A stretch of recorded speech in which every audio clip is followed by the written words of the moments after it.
अधिक नाभिकीय अभिक्रियाओं को संचालित करती है तो इसे नाभिकीय श्रृंखला अभिक्रिया या अनियंत्रित नाभिकीय विखंडन अभिक्रिया कहते हैं। इसे दूसरे शब्दों में ऐसे भी कहा जा सकता है कि यदि एक विखंडन में मुक्त हुए न्यूट्रॉनों द्वारा आगे से आगे क्रमिक रूप से नए विखंडन प्रेरित हो जाएं तो इस प्रकार की अभिक्रिया नाभिकीय श्रृंखला अभिक्रिया या नाभिकीय विखंडन अभिक्रिया कहलाती है। जैसे प्रथम पीढ़ी में एक न्यूट्रॉन है, वो यूरेनियम पर जब न्यूट्रॉन की बौछार करवाई जाती है तो उससे मान लो 2 न्यूट्रॉन मिलते हैं।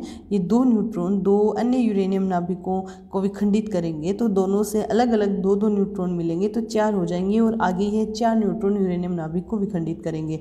तो इस तरह से आगे ये न्यूट्रॉन नाभिक यूरेनियम नाभिकों को विखंडित करते जाते हैं और अभिक्रिया अनियंत्रित होती जाती है।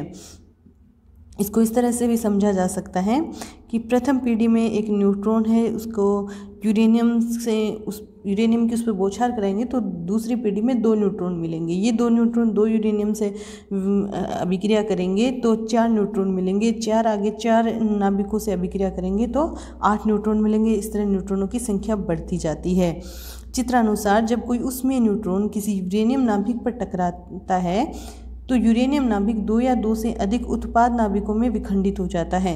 साथ ही औसतन 2 या 3 न्यूट्रॉन प्राप्त होते हैं, जिनमें से विखंडन करने योग्य न्यूट्रॉन अनुकूल परिस्थितियों में समीपस्थ यूरेनियम नाभिकों से टक्कर कर उन्हें विघटित कर देते हैं, जिससे प्राप्त न्यूट्रॉनों की संख्या में वृद्धि हो जाती है तथा अधिक मात्रा में नाभिक विखंडित होते रहते हैं। अतः अभिक्रिया एक बार प्रारंभ होने के बाद स्वतः चलती रहती है तथा अत्यधिक तीव्रता से उसमें प्रगति होती है। ऐसी नाभिकीय अभिक्रियाएं श्रृंखला अभिक्रिया कहलाती है। स्वपोषित श्रृंखला अभिक्रिया के प्रतिबंध देख लेते हैं। पहला है यूरेनियम का समृद्धिकरण। यूरेनियम समृद्ध होना चाहिए। प्रकृति में यूरेनियम के 3 समस्थानिक पाए जाते हैं, यूरेनियम 234, 235 और 238, जिनमें से यूरेनियम 234 की मात्रा बहुत कम होने से इसको अप्रभावी माना जाता है तथा यूरेनियम 235 तापीय न्यूट्रॉनों की बौछार से विखंडित हो सकते हैं, जबकि यूरेनियम 238 विखंडित नहीं हो पाते हैं, क्योंकि यूरेनियम 238 के विखंडन हेतु उच्च गतिज ऊर्जा वाले लगभग 1 मेगा इलेक्ट्रॉन वोल्ट से अधिक ऊर्जा के न्यूट्रॉनों की आवश्यकता होती है। अतः यूरेनियम पदार्थ में से रासायनिक संश्लेषण द्वारा यूरेनियम 235 को अलग कर इसकी मात्रा में वृद्धि की जाती है, जिससे इसके विखंडन की प्रायिकता दर बढ़ जाती है। अतः श्रृंखला अभिक्रिया स्वपोषित बन जाती है। अतः उपरोक्त प्रक्रिया द्वारा यूरेनियम की मात्रा में वृद्धि करने की प्रक्रिया को यूरेनियम का समृद्धिकरण कहते हैं। अब है क्रांतिक द्रव्यमान। विखंडनीय पदार्थ की वह न्यूनतम मात्रा जिससे नाभिकीय विखंडन अभिक्रिया स्वपोषित बनी रहती है क्रांतिक द्रव्यमान कहलाता है। इसी क्रांतिक द्रव्यमान को ऐसे भी समझा जा सकता है कि विखंडनीय पदार्थ का वह द्रव्यमान जिसके लिए श्रृंखला अभिक्रिया स्वपोषित बनी रहे क्रांतिक द्रव्यमान कहलाता है। उपक्रांतिक द्रव्यमान विखंडनीय पदार्थ का वह द्रव्यमान होता है जिसके लिए श्रृंखला अभिक्रिया स्वपोषित नहीं रहती है। क्रांतिक द्रव्यमान का मात्रात्मक मापन गुणकारक द्वारा किया जाता है। तो गुणकारक देख लेते हैं क्या होता है। किसी नाभिकीय विखंडन अभिक्रिया में NVPD में न्यूट्रॉनों की संख्या का n-1वीं पीढ़ी में न्यूट्रॉनों की संख्या से अनुपात ही न्यूट्रॉनों का गुणन कारक कहलाता है। K = NVPD में न्यूट्रॉनों की संख्या अपॉन n-1वीं पीढ़ी में न्यूट्रॉनों की संख्या। इसे ऐसे भी लिखा जा सकता है कि K = विखंडन की किसी पीढ़ी में उपस्थित न्यूट्रॉनों की संख्या और दी गई पीढ़ी से पहले वाले पीढ़ी में न्यूट्रॉनों की संख्या। तो उस पीढ़ी को अगर n माने तो nवीं पीढ़ी में न्यूट्रॉनों की संख्या अपॉन n-1वीं पीढ़ी में न्यूट्रॉनों की संख्या। यदि K > 1 है तो nवीं पीढ़ी में न्यूट्रॉनों की संख्या n-1वीं पीढ़ी से न्यूट्रॉनों की संख्या से अधिक हो जाएंगी, क्योंकि K तभी ज़्यादा होगा जब nवीं पीढ़ी में न्यूट्रॉनों की संख्या उसके पहले वाली पीढ़ी से ज़्यादा है, अर्थात न्यूट्रॉनों की जनसंख्या वृद्धि होती है। इसे जनसंख्या प्रतिलोमन कहते हैं। अतः विखंडन अभिक्रिया अनियंत्रित हो जाती है। अब दूसरा केस है जब K 1 के इक्वल हो तो nवीं पीढ़ी और n-1वीं पीढ़ी में न्यूट्रॉनों की संख्या क्या रहेगी, समान रहेगी। ऐसी श्रृंखला अभिक्रिया नियंत्रित व स्थायी श्रृंखला अभिक्रिया कहलाती है।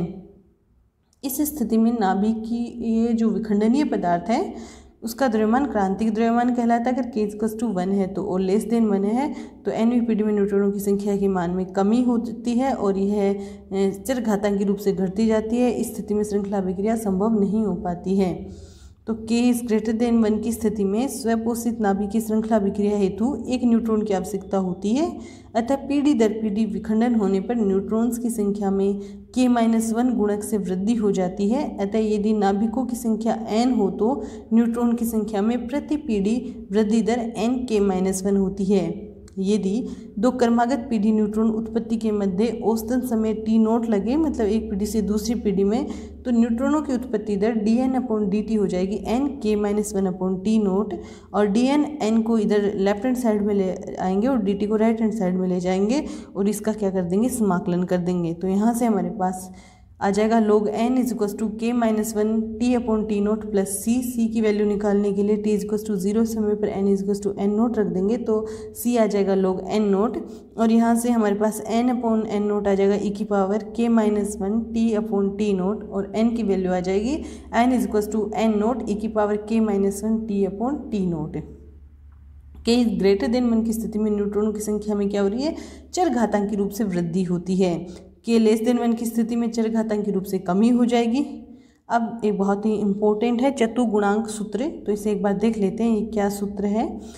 नाभिकीय श्रृंखला अभिक्रिया हेतु अनंत माध्यम में न्यूट्रॉनों का क्षरण शून्य होता है, क्योंकि माध्यम के अनंत प्रसार के कारण न्यूट्रॉनों का माध्यम छोड़कर बाहर निकलने की प्रायिकता क्या हो जाती है, बहुत ही कम हो जाती है। इस स्थिति में गुणन कारक को k इनफाइनाइट से दर्शाया जाता है, जिसके मान को चतुर्गुणांक सूत्र कहते हैं। अनंत प्रसार वाले माध्यम में 4 प्रमुख कारक होते हैं जो रिएक्टर के आकार व संरचना से पूर्ण रूप से स्वतंत्र होते हैं। पहला है उत्पादन गुणांक, जो होता है न्यूट्रॉनों की विखंडन में उत्पन्न जो न्यूट्रॉन हैं उनकी संख्या का ईंधन के समस्थानिकों द्वारा जो न्यूट्रॉन अवशोषित किए गए उनके साथ अनुपात उत्पादन गुणांक कहलाता है, कि जो अवशोषित किए गए उनके रेस्पेक्ट में विखंडन से कितने न्यूट्रॉन मिल रहे हैं। तो ये रिएक्टर के आकार और संरचना से स्वतंत्र होते हैं। तापीय उपयोगिता गुणांक है, तो ईंधन समस्थानिकों द्वारा अवशोषित न्यूट्रॉनों की संख्या तथा माध्यम में किसी भी स्थान पर अवशोषित न्यूट्रॉनों की संख्या का अनुपात क्या कहलाता है, तापीय उपयोगिता गुणांक। अब थर्ड है अनुनाद पलायन प्रायिकता। विखंडन से प्राप्त न्यूट्रॉनों की वह संख्या जो बिना अवशोषण के उसमें ऊर्जा तक मंदित हो जाते हैं का विखंडन से प्राप्त कुल न्यूट्रॉनों की संख्या के साथ अनुपात अनुनाद पलायन प्रायिकता कहलाता है। अब तीव्र विखंडन गुणांक, विखंडन से प्राप्त न्यूट्रॉनों की कुल संख्या का उसमें विखंडन से प्राप्त न्यूट्रॉनों की संख्या के साथ अनुपात तीव्र विखंडन गुणांक कहलाता है।